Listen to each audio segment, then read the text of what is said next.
एक तरफ तेलंगाना की जनता, आप सब लोग, गरीब लोग, किसान, मजदूर, कमजोर लोग, और दूसरी तरफ आपके चीफ मिनिस्टर, उनका परिवार और उनके 2-3 मंत्री। ఒక పక్కన బడుగు బలహీన వర్గాలు, రైతాంగ సోదరులు, కూలీలు, పేద వర్గాలు, మరొక పక్కన ఈ రాష్ట్ర ముఖ్యమంత్రి దొరలు ఒక పక్కన ఉన్నారు। आप देखिए, तेलंगाना की सरकार में जिन डिपार्टमेंट्स में पैसा बनता है, सारे के सारे डिपार्टमेंट एक परिवार के हाथ में है। తెలంగాణ రాష్ట్రంలో ఆదాయం వచ్చేటువంటి శాఖలన్నీ కూడా ఒక కుటుంబం చేతిలో ఉన్నాయి। आप सब जानते हो तेलंगाना में पैसा कौन से डिपार्टमेंट में बनता है। మీ అందరికీ తెలుసు తెలంగాణ రాష్ట్రంలో ఆదాయం ఏ శాఖలో వస్తుందో మీ అందరికీ తెలుసు। सबसे बड़ी चोरी कहां होती है, आप जानते हो। అన్నిటికంటే ఎక్కువ దొంగతనం ఏ శాఖలో జరుగుతుందో మీ అందరికీ తెలుసు। सबसे बड़ी चोरी शराब में होती है। ఎక్కువ చోరీ అంటే దొంగతనం, దోపిడీ లిక్కర్లో అవుతుంది, जमीन में होती है, భూమిపైన అవుతుంది, और रेत में होती है। ఇసుక మీద కూడా దోపిడీ జరుగుతుంది। और ये सारे के सारे पीआरएस के चीफ मिनिस्टर ने अपने रिश्तेदारों को दे रखे हैं। ఇవన్నీ కూడా లిక్కర్ గాని, భూమి గాని, ఇసుక దందాలు కానీ బీఆర్ఎస్ ముఖ్యమంత్రి కుటుంబ సభ్యుల చేతిలో ఉన్నాయి। मगर इन डिपार्टमेंट से भी उनकी भूख पूरी नहीं हुई। కానీ ఈ శాఖల నుంచి కూడా వారి చేతుల్లోనే ఉన్నాయి। और पैसा लूटने की जरूरत थी। ఇంకా దోపిడీ చేయడానికి అవి చాలదన్నట్టు ఇంకా ప్రయత్నం చేస్తా ఉన్నారు। कलेश्वरम प्रोजेक्ट में 1 लाख करोड़ रुपए आपका उठा के ले गए। కాళేశ్వరం ప్రాజెక్టులో దాదాపు 1 లక్ష కోట్ల పైన దోపిడీ చేయడం కోసం ప్రయత్నం చేశారు। और वहां के बराज के जो खंबे हैं वो सारे के सारे गिर रहे हैं। అక్కడ కట్టినటువంటి బ్యారేజెస్ అన్ని కూడా కూలిపోతా ఉన్నాయి। केसीआर जी को जाकर, वहां पे सुनाई नहीं दे रहा शायद, ఏమైంది వినపట్లేదు, మీరు అందరూ ముందు రావచ్చు కదా, sound mics are this side sir.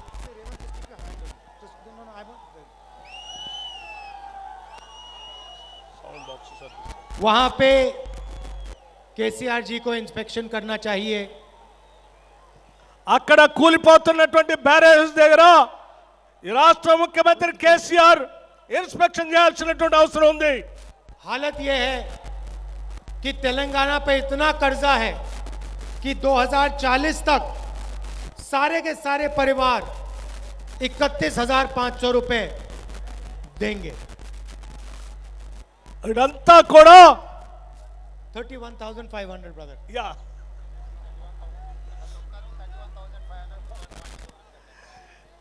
31,500 రూపాయలు అందరి పైన అప్పుగా పెట్టేసి ఉన్నారు। आई थिंक उनको सुनाई नहीं दे रहा है। పోలీసులు వాళ్ళందరినీ ట్రానియండి, వదలండి వాళ్ళను, ఈడ వదలండి, అందరినీ ట్రానియండి, వాళ్ళను వదలండి, వదలండి వాళ్ళను, వదలండి, వాళ్ళు ఇటు వస్తారు, వదలండి। ఏ గేట్లుది తీసుకొని రాండి, మొత్తం ఇట్లా రాండి, కూర్చోండి, దాని మీద కూర్చోండి, అందరు ఇట్లా రాండి, ముందుకు రాండి, మొత్తం ఇట్లా రాండి। ఇది కూడా తీసుకొని ఇట్లా రాండి, ఆ తాళ్ళు తీయండి, పోలీసు వాళ్ళు అది తీయండి, వాళ్ళందరూ రానియండి, ఇట్లా ముందుకు బాండి, మొత్తం అంతా ముందుకు రాండి, అది కూడా తీయండి, ఆ బండి తీయండి, అందరు ముందుకు రాండి। तो देखिए, ఆ బార్కెట్లు తీయండి, షకిల్ సబ్కు బులావ్, ముందుకు పోండి, ఇట్లా రండి, ఏ అంత ముందుకు రాండి.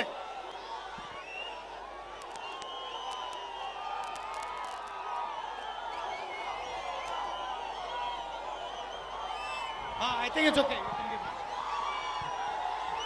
ముందుకు రండి అమ్మా, ఇంకా ముందుకెళ్ళండి, అంతా ముందుకెళ్ళండి. तो देखिए, ఇక మీరు నిశ్శబ్దంగా ఉంటే రాహుల్ గాంధీ గారు మాట్లాడతారు. अब देखिए, बात समझिए. अब ये है प्रजाला सरकार.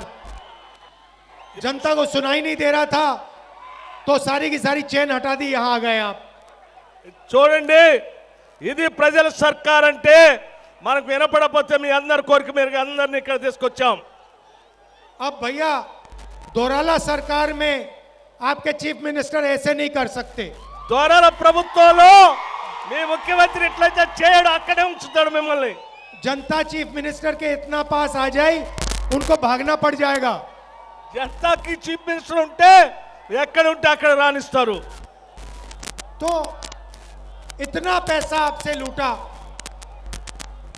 इंफ्रास्ट्रक्चर प्रोजेक्ट्स में लूटा, और सबसे बड़ी लूट धारिनी पोर्टल में. ఇంత దోపిడీ జరిగిందంటే అన్నిటికంటే పెద్ద దోపిడీ ధరణి పోర్టల్ ద్వారా భూమి పైన దోపిడీ జరిగింది. सबसे बड़ी लूट धारिनी पोर्टल में. పెద్ద దోపిడీ ధరణి పోర్టల్ ద్వారా జరిగింది. कहा कंप्यूटराइजेशन करना है और उसके बहाने तेलंगाना के 20 लाख गरीब लोगों की जमीन ले ली. ఎక్కడ కంప్యూటరైజేషన్ చేసి తెలంగాణలో ఉన్నటువంటి పేదల భూములన్నింటినీ కూడా దీని ద్వారా దోపిడీ జరిగింది. तो कांग्रेस पार्टी ने मन बना लिया है कि जितना पैसा आपके चीफ मिनिस्टर ने आपसे चोरी किया है उतना पैसा हम आपके बैंक अकाउंट में डाल के दिखाएंगे.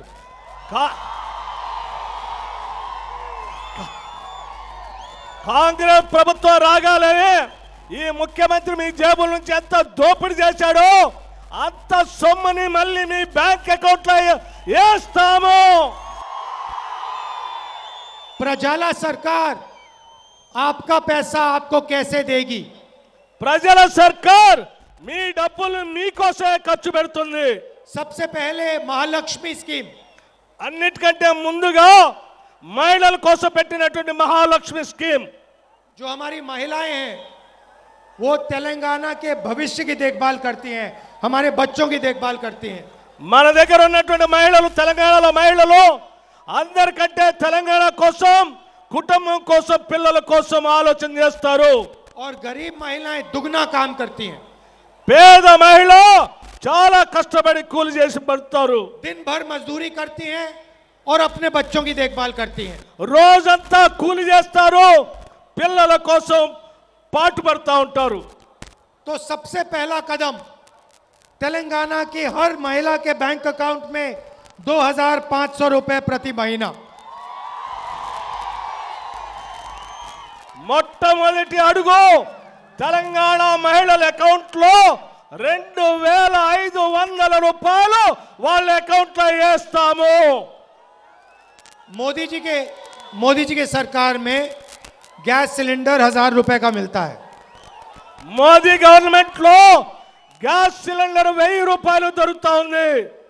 उसका पैसा बड़े बड़े उद्योगपतियों को जाता है. దాని డబ్బులన్నీ కూడా పెద్ద పెద్ద వాళ్ళకి వెళ్ళిపోతా ఉన్నాయి. हमारी सरकार आएगी तो तेलंगाना के महिलाओं को गैस सिलेंडर 500 रुपए में मिलेगा. మన ప్రభుత్వం రాగానే తెలంగాణ మహిళలందరికీ గ్యాస్ సిలిండర్ 500కే ఇస్తాము. और देखिए आज हम बस से भाषण दे रहे हैं, बस के ऊपर खड़े होकर भाषण दे रहे हैं. ఈ రోజు మేమంతా బస్సు మీద నిలబడి మీతో మాట్లాడుతా ఉన్నాము. हमारी सरकार आएगी तो पूरे तेलंगाना में, तेलंगाना की सरकार की बसेस में हमारी माताएं और बहन 1 रुपया नहीं देंगी.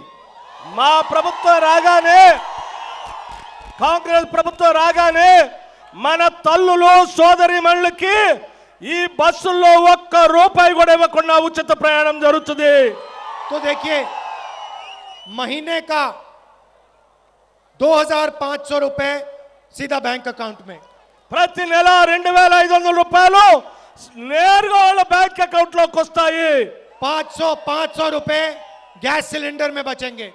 500 రూపాయలు గ్యాస్ సిలిండర్ ద్వారా ఇచ్చేస్తాము 500కి। और महीने के कम से कम 500 या 1000 रुपए बस में बचेंगे। కనీసం తప్పకుండా 500 నుంచి 1000 రూపాయలు బస్సు ప్రయాణం కింద వాళ్ళకి మేలు జరుగుతుంది।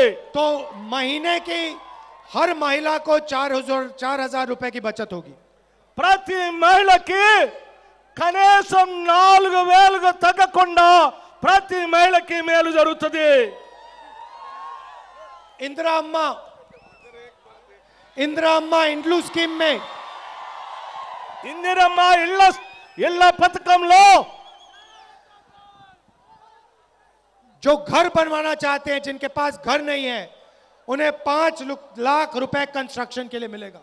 ఇందిరమ్మ ఇల్లు కట్టుకోవాలనుకుంటున్నటువంటి వాళ్ళకి ఇల్లు లేని ప్రతి పేద కుటుంబానికి 5 లక్షల రూపాయలు ఇళ్ళకి ఇస్తాము। और यहाँ हमारी ये जो माता आई है, इनका नाम क्या है? తల్లి నువ్వు మా ముందు నిలబడ్డ నీ అమ్మ నీ పేరేంటి?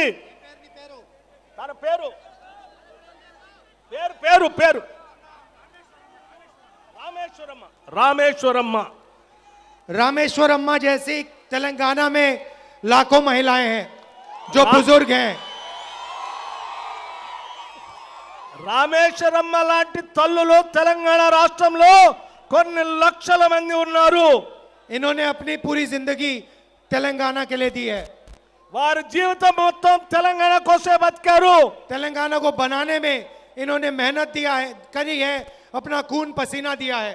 తెలంగాణ నిర్మాణంలో వారి జీవితం అంతా కష్టపడ్డారు। వారి చెమట రక్తం ధారపోశారు తెలంగాణ నిర్మాణంలో। आज इनको 2000 रुपए पेंशन मिलता है। ఈ రోజు కేవలం అటు 2000 రూపాయలు మాత్రమే పెన్షన్ దొరుకుతుంది। महीने का 2000 रुपए, నెలకి 2000 మాత్రమే పెన్షన్ దొరుకుతుంది। सरकार आने के बाद इनको महीने का 4000 रुपए मिलेगा। కాంగ్రెస్ ప్రభుత్వం రాగానే మీలాంటి తల్లుల కోసం 4000 రూపాయలు ప్రతి నెల పెన్షన్ వస్తుంది। और 200 यूनिट हर महीने बिजली के मुफ्त में मिलेंगे। ప్రతి నెల 200 యూనిట్లు కరెంటు ఉచితంగా ఇస్తాము। अब देखिए एक और नारा चला है, ఇంకొక విధానం నడుస్తా ఉంది। Bye bye KCR. Bye bye KCR. अब बहुत सारे लोग बाय बाय केसीआर कर रहे हैं। చాలా మంది బాయ్ బాయ్ కేసీఆర్ అంటున్నారు। अब देखिए చూడండి बाय बाय केसीआर तो हो जाएगा, బాయ్ బాయ్ కేసీఆర్ అనేది జరుగుతుంది।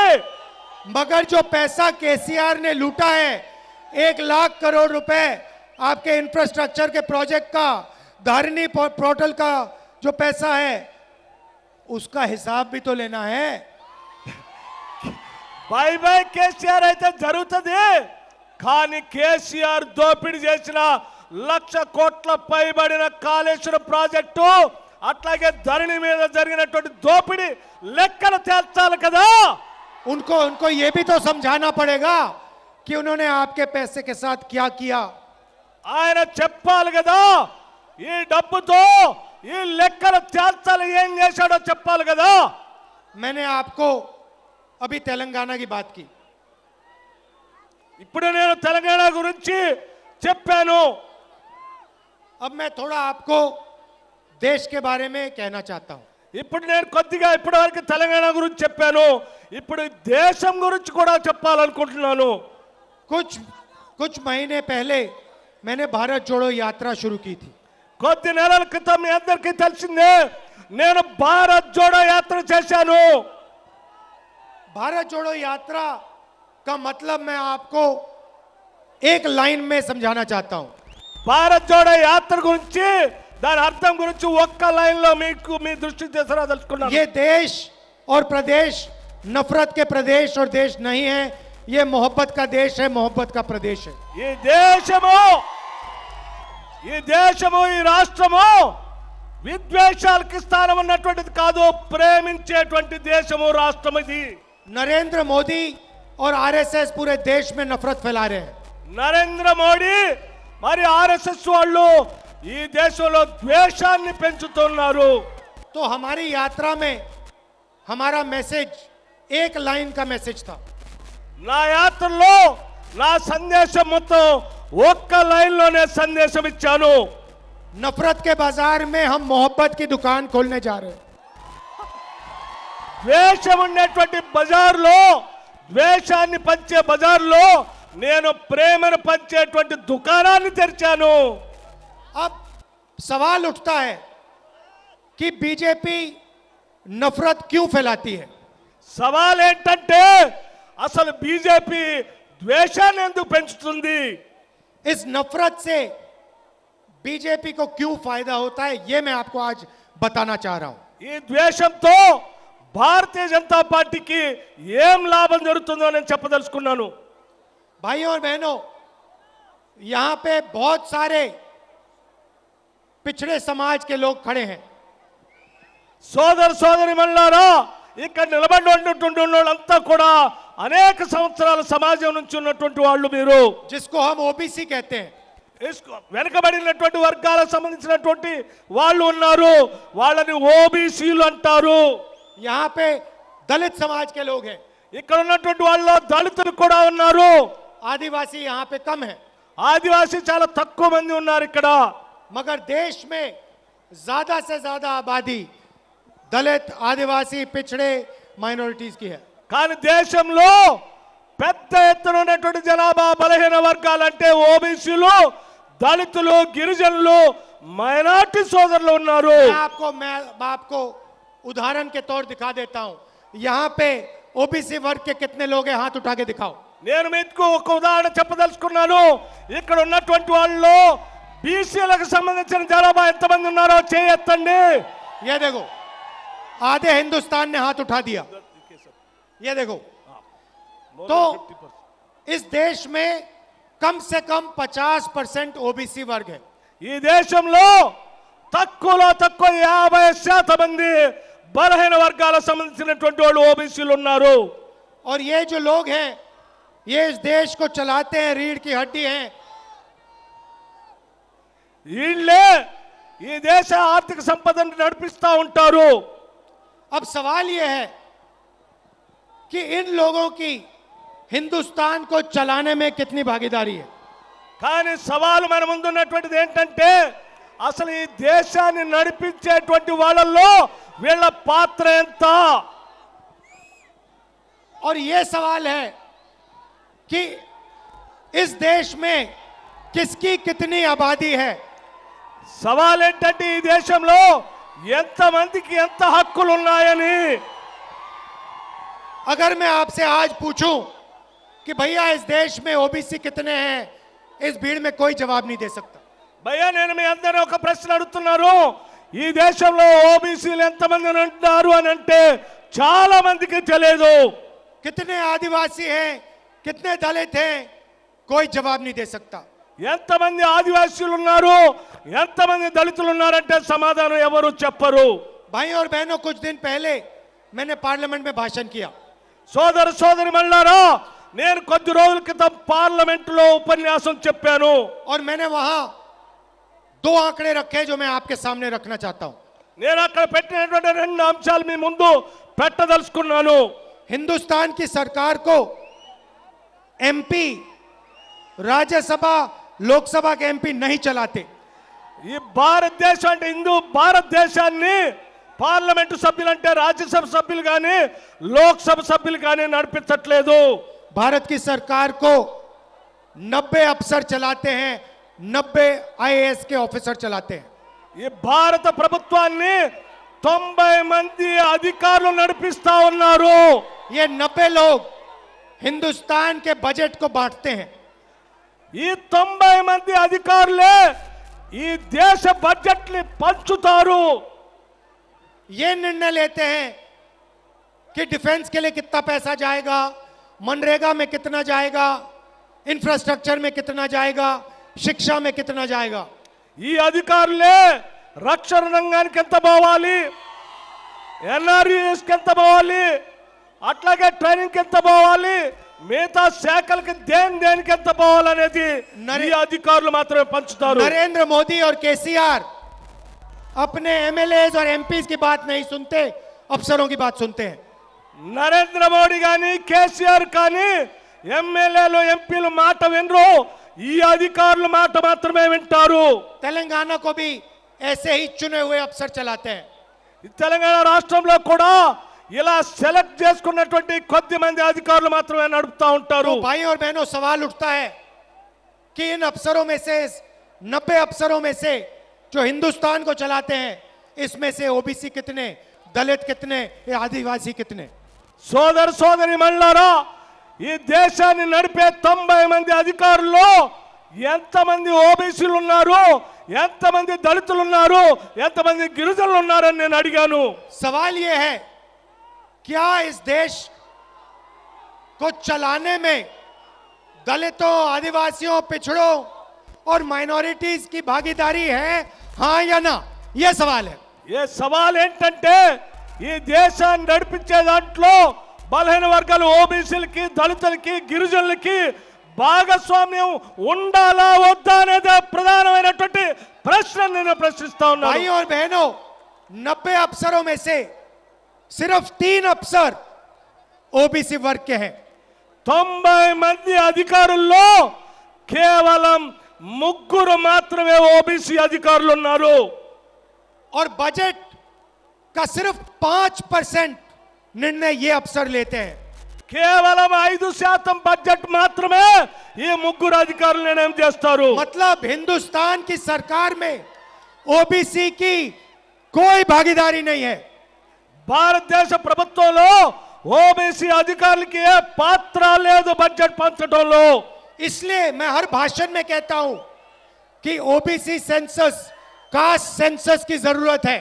అందుకే నేను ప్రతి దగ్గర నా ఉపన్యాసంలో భారతదేశంలో ఓబీసీల జనగణన జరగాలని అన్ని చోట్ల చెప్తా ఉన్నాను. हम जानना चाहते हैं कि इस देश में कितने दलित, कितने आदिवासी, कितने ओबीसी, कितने माइनॉरिटी हैं. ఈ లెక్కలు జనగణన జరిగితే భారతదేశంలో ఎంతమంది ఓబీసీలు ఉన్నారు, ఎంతమంది దళితులు ఉన్నారు, ఎంతమంది గిరిజనులు ఉన్నారో లెక్కలు తేలుతాయి. बीजेपీ ओबीसी वर्ग को शक्ति नहीं देना चाहती है.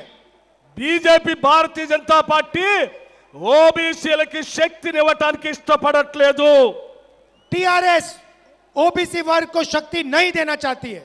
టీఆర్ఎస్ కూడా బలహీన వర్గాలు ఓబీసీలకి శక్తిని ఇవ్వటానికి ఇష్టపడట్లేదు. इसीलिए ये लोग कास्ट सेंसस नहीं करना चाह रहे हैं. అందుకే నేను అడిగిన cost census జనగణనకి Bharatiya Janata party, BRS ఇద్దరు ఒప్పుకోవట్లేదు.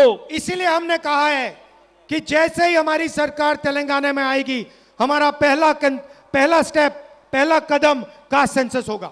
అందుకే నేను చాలా స్పష్టంగా చెప్తా ఉన్నాను, తెలంగాణ రాష్ట్రంలో మన కాంగ్రెస్ ప్రభుత్వం రాగానే మొదటి అడుగు జనాభా గణన ఓబీసీల కాస్ట్ సెన్సస్ చేపిస్తాను. तेलंगाना में जैसे ही सरकार आएगी, यहां हम ओबीसी सेंसस शुरू करेंगे, और जैसे ही दिल्ली में सरकार आएगी, पूरे हिंदुस्तान में हम कास्ट सेंसस लगा देंगे. తెలంగాణలో మన ప్రభుత్వం రాగానే ఏ రకంగా అయితే బీసీ జనగణన చేపిస్తామో, ఆ తర్వాత భారతదేశంలో మన ప్రభుత్వం రాగానే దేశమంతా కూడా ఓబీసీ జనగణన చేపిస్తాను. और जो भागीदारी ओबीसी की होनी चाहिए, वो हम पूरी करके आपको दिलवा देंगे. ఏ వాటాదారులు ఓబీసీలు ఉన్నారో వాళ్ళందరూ భాగస్వాములు కావాల్సిందే, వాళ్ళందరి కోసం చేస్తాను నేను. भाई और बहनों, बीजेपी इसलिए नफरत फैलाती है क्योंकि वो ये नहीं चाहती कि आप अपनी सच्ची आबादी के बारे में जान जाओ. అందుకే సోదర సోదరి మళ్ళారో బీజేపీ వాళ్ళు కావాలనే ద్వేషాన్ని రెచ్చగొడుతూ ఈ వాస్తవాల్ని బయటికి రానికుండా దాస్తా ఉన్నారు. ये बीआरएस कास्ट सेंसस नहीं चाहते क्योंकि वो नहीं चाहते कि आपको अपनी सच्ची शक्ति पता लग जाए. ఆర్ఎస్ఎస్, బీఆర్ఎస్ ఇద్దరు కూడా ఈ కాస్ట్ సెన్సస్ జరగొద్దని, ఓబీసీ జనగణన జరగొద్దని కోరుకుంటున్నారు. हम आपको आपकी सच्ची शक्ति के बारे में दिखा देंगे. నేను మీకోసం మీ శక్తి ఏంటో జనగణన చేసి మీకు శక్తిని ఇస్తాను. वो पहला कदम होगा. అది నా మొట్టమొదటి అడుగుగా మారుతుంది. भाई और बहनों, आखिरी बात, సోదర సోదరి వల్ల చివరి మాటగా నేను ఒక మాట చెప్పదలుచుకున్నాను. बीजेपी, बीआरएस और एमआईएम एक हैं. బీజేపీ, బీఆర్ఎస్, ఎంఐఎం ఈ మూడు ఒకటే. ये तीनों मिलकर एक साथ काम कर रहे हैं. ఈ బీఆర్ఎస్, బీజేపీ, ఎంఐఎం మూడు కలిసి ఒకటే పని చేస్తా ఉన్నాయి, ఒకట్లాగానే. मैं बीजेपी आरएसएस से लड़ता हूं. నేను బీజేపీ గురించి బీఆర్ఎస్ గురించి చెప్పదలుచుకున్నాను. मेरे ऊपर नरेंद्र मोदी की सरकार ने 24 केस लगाए. బీజేపీ సర్కార్ నరేంద్ర మోడీ గారు నా మీద 24 కేసులు పెట్టారు. मेरी लोकसभा की मेंबरशिप रद्द कर दी. నా లోక్సభ సభ్యత్వాన్ని కూడా రద్దు చేశారు. मेरा घर उठा के ले गए. నా ఇల్లు కూడా లాక్కున్నారు. सरकारी घर था. సర్కారీ ఇల్లుని లాక్కున్నారు. इन्होंने घर लिया, मैंने कहा ले जाओ अपना घर, मुझे नहीं चाहिए. అరే నీ ఇల్లు నువ్వు తీసుకో అని చెప్పాను. मेरा घर पूरा हिंदुस्तान है. నా ఇల్లు యావత్ భారతదేశం అని చెప్పాను. मेरा घर पूरा तेलंगाना है. నా ఇల్లు తెలంగాణకు ఉందని చెప్పాను. मुझे तुम्हारे कोई घर की जरूरत नहीं है. నా కోసం నీ ఇల్లు అవసరం లేదని చెప్పాను. अब मेरा सवाल अगर बीजेपी और बीआरएस मिले नहीं हैं तो आपके चीफ मिनिस्टर के ऊपर एक भी केस क्यों नहीं है? నా సవాలు బీఆర్ఎస్, బీజేపీ కలిసి ఉండకపోతే నా మీద 24 కేసులు పెట్టినట్టే ఈ బీఆర్ఎస్ ముఖ్యమంత్రి కేసీఆర్ మీద కూడా కేసులు పెట్టేవాళ్ళు కదా. आपके चीफ मिनिस्टर के पीछे ईडी क्यों नहीं भाग रही, सीबीआई क्यों नहीं भाग रही, विजिलेंस क्यों नहीं भाग रही? నీ ఈ తెలంగాణ చీఫ్ మినిస్టర్ వెనక ఈడీ ఎందుకు వెనకబడట్లేదు, ఐటీ ఎందుకు వెనకబడట్లేదు, సిబిఐ వాళ్ళు ఎందుకు వెనకబడట్లేదు? इनकम टैक्स डिपार्टमेंट वाले लोग उनके घर के सामने क्यों नहीं खड़े? ఇన్కమ్ ట్యాక్స్ డిపార్ట్మెంట్ సంబంధించినటువంటి వాళ్ళు ఆయన ఇంటి ముందుకు ఎందుకు పోవట్లేదు? भाई और बहनों, क्योंकि ये दो मिले हैं. సోదర సోదరి మళ్ళారో వీళ్ళిద్దరు కలిసి ఉన్నారు. लोकसभा में, राज्यसभा में बीआरएस के लोग नरेंद्र मोदी की सरकार को मदद करते हैं. లోక్సభలో బీఆర్ఎస్ పార్టీ సంబంధించిన పార్లమెంటు సభ్యులు బీజేపీ సర్కార్ కి మద్దతు ఇస్తా ఉన్నారు. और तेलंगाना में बीजेपी बीआरएस की मदद कर रही है. తెలంగాణలో బీజేపీ బీఆర్ఎస్ కి మద్దతు ఇస్తా ఉంది. पहले यहाँ पे बीजेपी के लोग आए थे, छाती फुलाए घूम रहे थे सब जगह. ఇక్కడ ముందు బీజేపీ వాళ్ళు వచ్చారు, గుండెలు దిల్చుకొని వచ్చారు, ముందుకు వచ్చారు. कांग्रेस पार्टी ने उनकी सारी की सारी गैस निकाल दी. కాంగ్రెస్ పార్టీ వాళ్ళ గాలంతా తీసేసింది.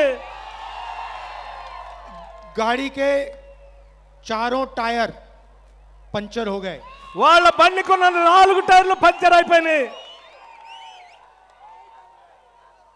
उनके नेता कहते हैं कि हम तेलंगाना में ओबीसी चीफ मिनिस्टर लाएंगे. బీజేపీ నాయకుడు చెప్తాడు తెలంగాణ రాష్ట్రంలో ఓబీసీ ముఖ్యమంత్రిని చేస్తానని. अरे भाई साहब, 2% वोट से तेलंगाना में आपकी सरकार नहीं बनने वाली है. भाई साहब సోదరా, ఆ తెలంగాణ రాష్ట్రంలో బీజేపీకి కేవలం 2% కూడా ఓట్లు లేవు. నువ్వెట్లా చేస్తావయ్యా?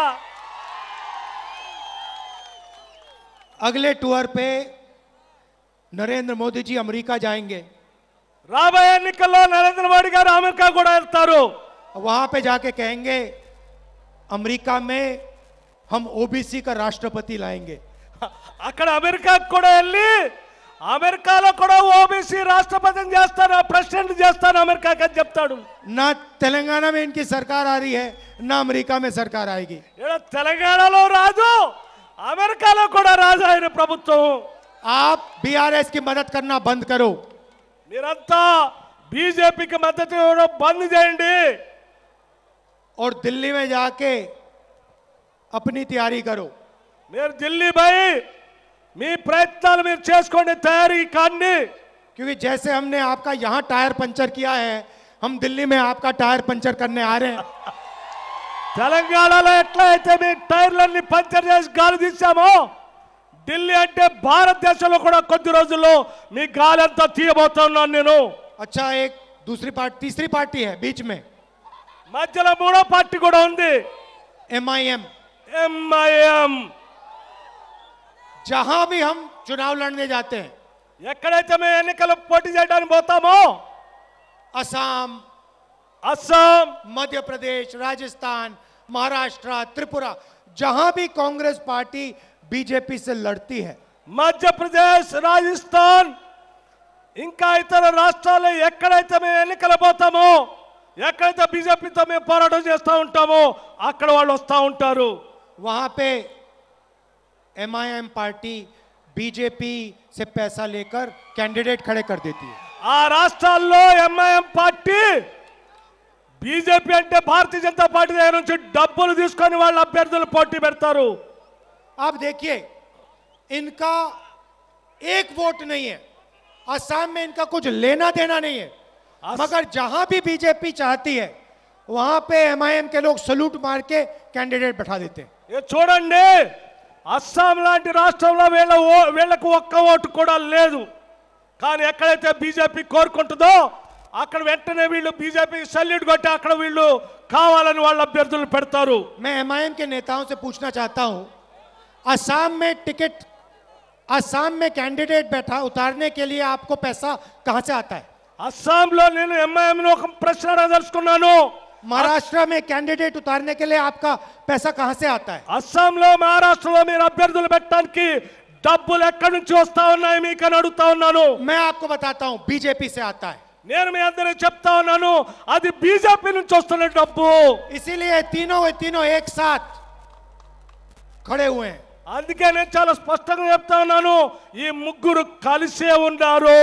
हमें पूरे देश में मोहब्बत की दुकान खोलनी है। మేము ఈ దేశం మొత్తంలో కూడా ప్రేమను పంచే దుకాణాన్ని తెరుచుకొని ప్రేమ కోసం నేనున్నాను। पहले हम यहाँ तेलंगाना में प्रजाला सरकार लाएंगे। మొట్టమొదటిగా తెలంగాణ రాష్ట్రంలో ప్రజల ప్రభుత్వాన్ని, పీపుల్స్ గవర్నమెంట్ తీసుకొని వద్దాం। और फिर दिल्ली में बीजेपी और नरेंद्र मोदी को वहां से हटाएंगे। అక్కడ ఢిల్లీలో బీజేపీ ప్రభుత్వం నరేంద్ర మోడీని తొలగించేద్దాం। आप सब दूर दूर से आए, शाम का समय है, इसके लिए दिल से बहुत बहुत धन्यवाद। మీరంతా చాలా దూర ప్రాంతాల నుంచి